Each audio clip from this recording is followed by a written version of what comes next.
Good day, everyone. How are you? This is your Bishop Rene Alog, and here is our daily devotion. Murmuring and complaining.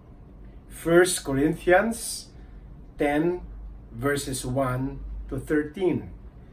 Satan will use murmuring and complaining against God to defeat you. Murmuring is an outward expression of unbelief. It reveals a lack of trust in God's goodness, His love, and His provision. There are many Christians today who have fallen into this snare of the enemy. When they face problems in their finances, in their families, or on the job, instead of trusting God, believing that He will meet their need, and praising Him for what He has already done and is going to do for them, they begin to murmur. They may not speak it audibly, but in their hearts, they are thinking, "Why has God allowed this to happen to me?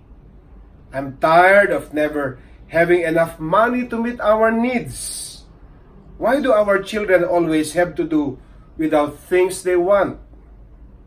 Why doesn't God answer and meet our needs?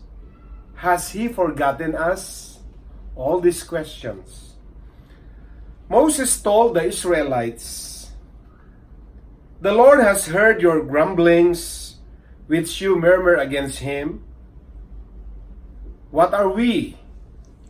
Your murmurings are not against us, but against the Lord." Exodus 16 verse 8. When we murmur and grumble, we are not murmuring against people or circumstances. We are murmuring against God, and He hears us.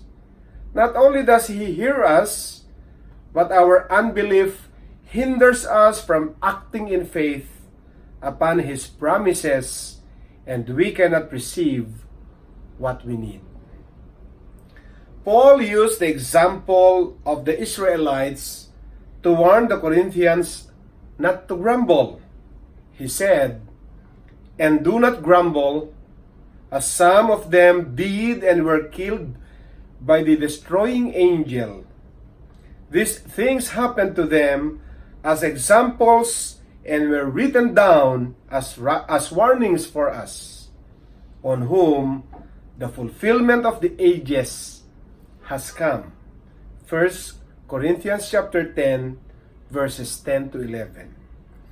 Just as murmuring kept the Israelites out of the promised land, murmuring and complaining will keep you from entering the spiritual dimension of God's rest, where there is blessing, provision, power, and victory.